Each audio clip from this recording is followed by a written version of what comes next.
Welcome to the deep dive. Really excited about today's show. We're digging into something fascinating. How the way an argument is presented can totally change its impact, even if the basic logic underneath is, well, identical. We're looking at two different methods, two rationales for figuring out college students' interests, just by looking at their conversations. And you'll see why one approach builds trust and the other kind of falls flat. It really is fascinating because both versions, let's call them V1 and V2, they actually start from the exact same logical base. It's a pretty standard syllogism, that classic three-step deduction. Right. And the core idea itself is super simple. Major premise, people talk about their interests. Minor premise, college students, well, they talk to each other a lot. Conclusion. So if you analyze their chats, you should be able to see what they're interested in. Sounds straightforward. But like you said, the difference isn't what they argue, it's how they try to prove those first two steps. Exactly. That's where the reasoning paths diverge and where the strength or weakness really shows up. Okay, so let's break down version one. I sort of think of this one as the messy one, but messy in a good way. It's ultimately stronger. It uses inductive reasoning building up from specific bits of evidence, and it's really solid on that minor premise that students talk a lot. It doesn't just say so.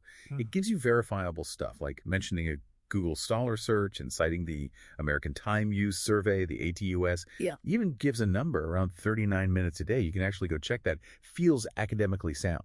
Transparency. And it does something similar for the major premise that conversations reveal interests. It grounds it in things we can all recognize. It gives concrete examples of, talking about hobbies, what shows you're watching, social causes, things that naturally come up when you're just, chatting. Yeah, you can picture it. And here's what I think is really key about V1. It's honesty. It actually points out its own potential weak spots. Like, it admits you'd need a proper, context-aware operational definition, and it's upfront about uncertainty around things like private speech. Right. Which feels counterintuitive, maybe? We often think arguments should seem perfect. But acknowledging those gaps, that uncertainty, it actually makes the argument more credible, not less. Totally. It shows they've really thought it through, warts and all. Exactly. So V1's strength is in that transparency. The evidence is laid out, the reasoning follows. That messiness is just the sign of, real intellectual work being done. Okay, so let's switch gears to version 2. This is the clean one, looks polished, smooth, but it turns out to be the weaker one.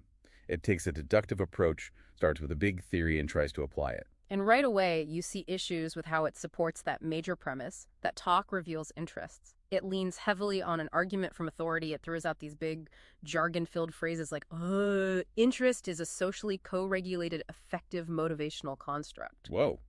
Sounds impressive, maybe. It sounds academic, sure, Yeah. but it doesn't really explain the connection in simple terms or offer clear proof. It just kind of asserts the theory. So the actual logic gets hidden behind this wall of jargon. It's opaque. And the support for the minor premise students talking a lot, that's where it really breaks down for me.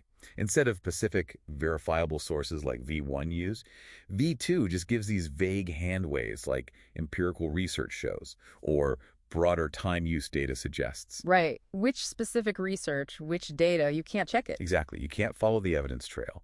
And that just, well, it breaks chain of trust, doesn't it? Completely. And another thing V2 does, or rather doesn't do, is acknowledge any logical gaps. It presents this seamless, overly confident narrative. It creates this illusion of perfection. Like it's got everything figured out, no questions needed.